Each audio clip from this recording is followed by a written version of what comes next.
What led you to reach out? So obviously, a long 12 to 13 years of ice and GHB use, Yep. active in criminal activities. I mean, like daily, I'd be constantly in criminal activity, constantly under investigation by the police, Yep. constantly in psychosis and paranoia because of that. Yep. So last year, I was in prison and mum passed away while I was incarcerated. So I had the choice to either go to a funeral Yes. or go and see her alive at the hospital before she died, one or the other. So I chose obviously to go to the hospital and see her alive and say Yeah. goodbye. Yep. And like I still did get out. I got out like probably 6 months after she passed, and I Yes. still got out and reoffended like with another 80 charges. And then that was just like me not knowing. I felt lost when I got out. Yes. I wasn't involved with the funeral. I wasn't involved with the selling of a house. I just Yep. felt like I was like a step kid in a family that wasn't meant to be there, you know? Yeah. So I just felt lost. So I just went back to using and went back to crime. That's what you knew. That's all I knew. I got locked up again, and I was in the police station and being drilled by this detective who'd been following me for I don't know how long. Yes. Telling me that I'm looking at 2 to 3 years this time. He's got me, you know. He's happy about it. Yeah. Yeah. I went to prison, spoke to my lawyer. She said, "Get comfortable," and it just wasn't the same when I was back in there. Like usually, I go back and I work in the kitchen. Yep. I just fit back right back in. I get comfortable, but this time I couldn't get back in the kitchen for some reason. Yep. Jail was packed. It just wasn't the same, you know. I just knew that this is not what I want anymore. So I got out. I did some weird shit like high power stuff. Yeah. Yeah. I went to an old house where I used to live. And Yep.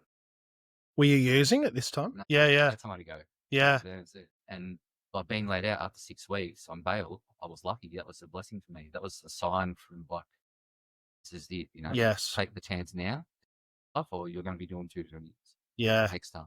Yep. I wasn't meant to get out that day. I was just lucky that this magistrate, you know, believed in rehabilitation and took into account all my time that I'd done the year before. Yeah, but yeah. So tell me about that. I know that magistrates and judges get a pretty hard time by when I asked you the question earlier, you said that he handed you an olive branch and he really gave you a chance to change your life. And I'd had him before, and like even though I was in jail for the whole year before remand, I got out on bail from that same guy. Yep. On KISS, I did complete KISS on that KISS order. Like that's like monitored bail. Yes. So I did reoffend. Yes. 18 new charges in 3 months. Yeah. And then to still go back in front of him again and him say to me, "Mr. Cheshire, I've got all your new charges here." Yep. I haven't looked at the charges, but he asked me, "Are they all drug related?" And I said, "Yeah, they are." And he goes, "And how much time have you done?" And I mentioned all the jail that I've done that past year. And he goes, "Yeah, that's plenty of time." He goes, "Plead guilty today and end this, and I'll let you out." Yeah. It's your chance to fix your life or can't be institutionalized, and this is it, you know? So you Uh, make your choice. And you remembered that vividly? Like when he said that to you, did you really absorb it? I did, I did. Yeah. And that's what led you to that house where you sat there for 3 days. Yeah. You didn't pick up and you had all this time to think.